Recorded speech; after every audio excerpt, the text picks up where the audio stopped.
بيقول لك ب 425 جنيه، حلال ولا حرام؟ لا حلال. تعالى لي كده يا عالمي، جبت لك الايربودز البلاك اللي انت قارب عليها الدنيا كلها باقل سعر في مصر. نقعد على القهوه ونفتح ونشوف. تعالى، النهارده اجازه يوم الاحد، العطار كله قافل، فانا برضو جايب لكم العرض يا جدعان، وقاعد على القهوه اهو. جايب لكم الايربودز البلاك. تعالى خش معاك على التفاصيل يا اصيل. كتيب تعليمات، وادي الايربودز، وبينزل معاه الكيبل الابيض، وبينزل معاه طقم الودانات اللي في الصوفي. تعالى بقى اتفرج معايا على الحلويات. بص الشياكه، خش معايا كده على التفاصيل. بقول لك ايه، مش محتاج جراب. بص مكتوب عليها ميدن ايه، امريكا.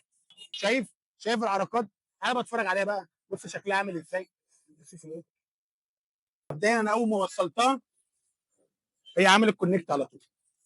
الموبايل اهو، ايربودز برو 2 فيها المايك اهو. تعالى بقى نعمل مكالمه واقول لك على حاجه. تعالى بقى نعمل مكالمه عشان الناس ما تقولش ان انت مشغل المايك ده وهتعمل حركات في المونتاج. اقفله اهو.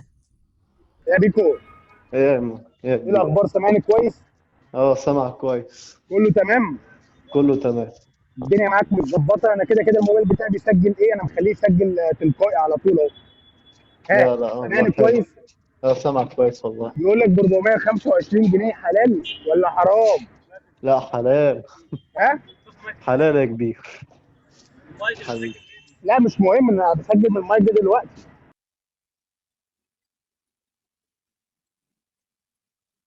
شغلت تاني يا جدعان بعد ما قفلت المكالمه مع محمد بيكو. بقول لك ان الايربودز دي اقوى ايربودز في السوق. بقول لك ادي لك زي ما بديها للمحلات بتاعت الجمله ب 425 جنيه. ما تنساش تعمل لايك وفولو منشن لاصحابك كله. جبت لك الايربودز البلاك اللي انت بتدور عليها، مايك محترم عازل للدوشه، وكمان بطاريه تعيش معاك ب 425 جنيه.